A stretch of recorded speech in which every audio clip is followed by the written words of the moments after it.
생활 명상 시작.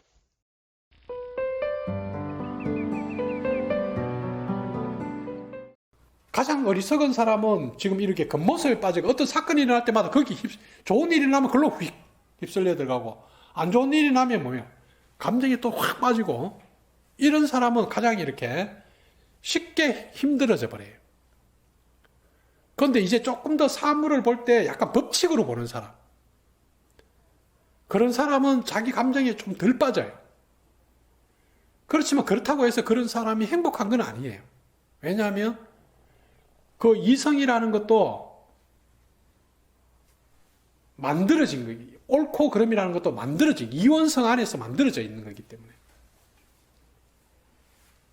그래서 여러분들이 이제 사물을 볼 때 좀 더 유연하고, 이제 자기가 가지고 있는 그 비어있는 자리, 공의 자리에서 이렇게 사물을 본다 그러면 여러분들은 가장 잘 대처할 수 있겠죠.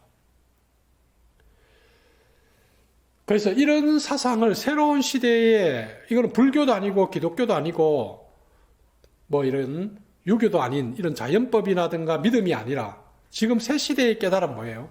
인본주의라 그럽니다. 인간중심주의.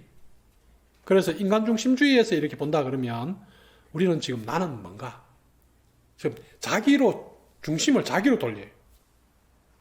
그래서 인간의 인생의 의미는 뭐야? 나야.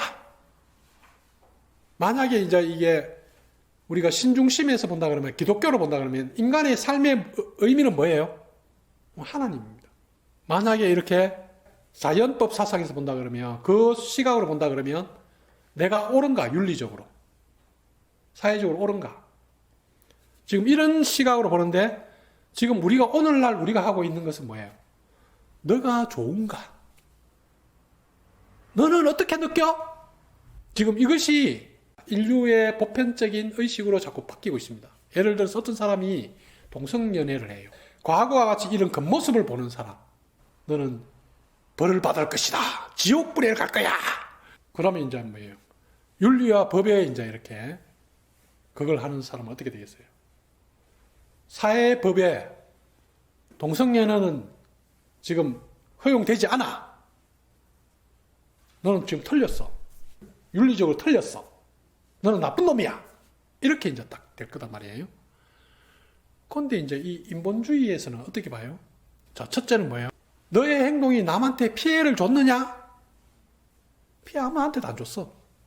그럼 두 사람이 사랑하고 좋아? 두 사람 사랑하고 너무 좋아. 그럼 해. 이렇게 의식이 조금 더 이렇게 선진국에서는 그게 많이 허용이 됐죠. 그죠? 모든 것이 초점이 어디가 있어요? 너가 중요해. 너가 원하는 게 뭐예요?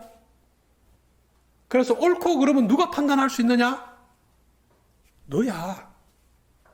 근데 여러분들이 옳고 그름이나 그것을 여러분들이 판단을 내리면 여러분들은 지금 이 현실 속에서 좀 더 이렇게 편안하게 살아갈 수 있는데, 여러분들이 예를 들어서 아직 저 신중심 속에서 내가 나중에 지옥 갈 거야, 이런 마음을 가지면 이제 여러분들은 너무 이제 고통스러운 거야. 죄인인 거야.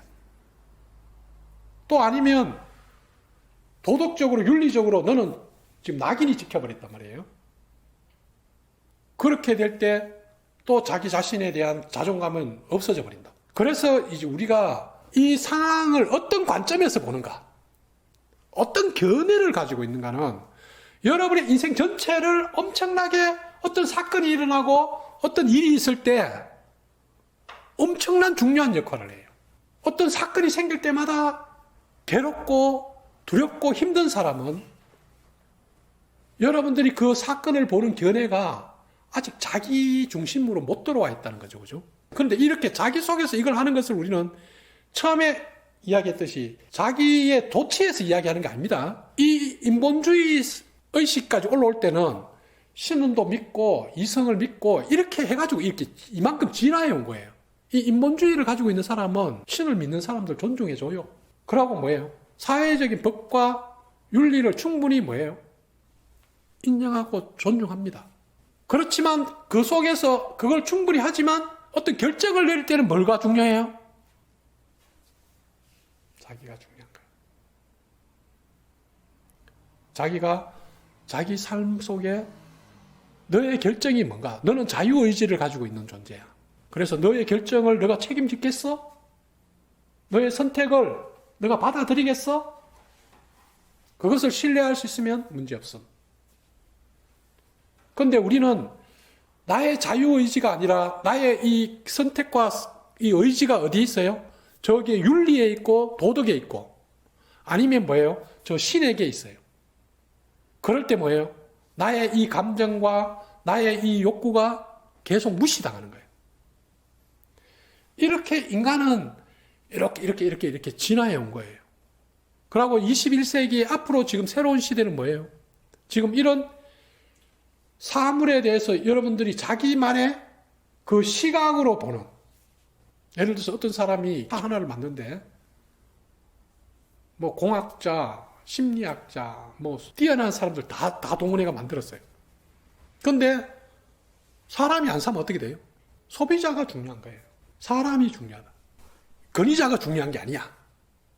권위는 어디서 나와요? 너에게서 나온다. 바로 너가 권위야. 바로 너가 삶의 의미야.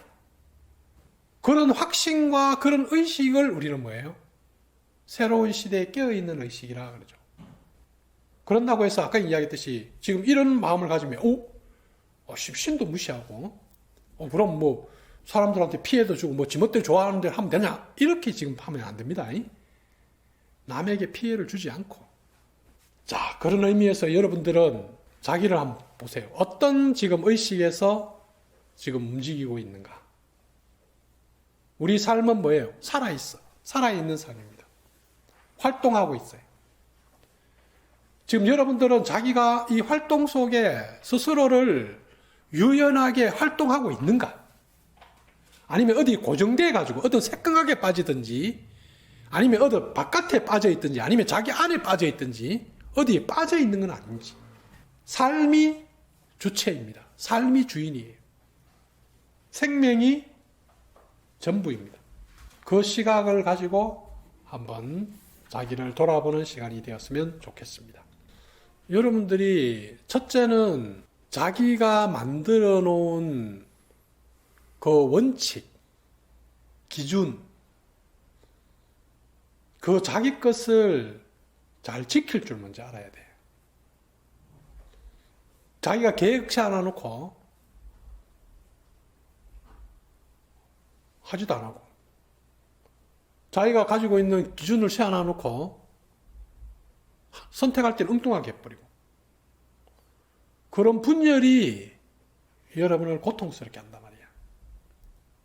그래서 우리가 배움이라는 것은 먼저 여러분들이 내가 감각적이고 보이는 것만 따라서 움직이는 것이 아니라 그 원리, 원칙에 따라서 거기에 따라서 훈련하는 것을 먼저 터득을 해야 돼요. 그것을 우리는 뭐예요? 나의 감각을 극복한다.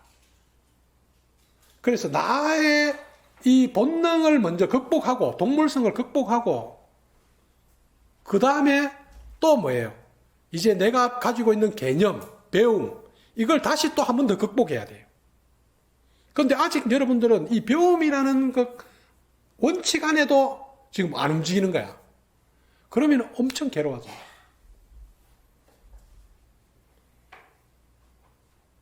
그래서 어떤 사람이 깨달음을 갈 때 어떤 사람이 그 원칙을 잘 지키고 나름대로 자기가 만든 이 세상이 만든 선함 속에서 열심히 살은 사람들은 잘 가요. 그런데 세상 속에서 자기 멋대로 하고 나태하고 게으르고 그런 사람들은 깨달음을 가기 어렵습니다. 어떤 사람들은 깨달음을 갖다가 뭔가 복권 따는 것 같이 한 방에 그냥 팍 깨달아보려고 그러는데 그런 거 안 돼요. 왜냐하면 여러분 몸에 배에 있는 그 섭이 여러분이 설령 깨달았다고 해도 글로 다시 끌려 들어갑니다. 그래서 좀 더 여러분들이 배우고 자기가 지금 무엇을 원하고 어느 길로 가는지를 깨어서 자꾸 인식하면서 살아가야 돼요. 안 그러면 여러분 순간 무의식 속으로 다시 돌아가 봅니다. 그 감각과 본능에 빠져버려요. 먹는 것도 보는 거 막. 그래서 이 지금 에피테투스는 어떤 면에서 본다 그러면 좀 이런 법칙과 원리, 명제를 가지고 우리가 이것을 옛날에는 현인이라 내가 그랬죠, 그죠? 오늘날에 깨달은 사람하고는 좀 다른데, 그러나 이 시대에는 이 사람 나름대로 깨달은 사람입니다. 왜냐하면 자기의 법칙과 이 명제를 정확하게 지키면서 이렇게 살은 사람이거든요. 그 속에서 자기가 마음의 평정을 얻었기 때문에.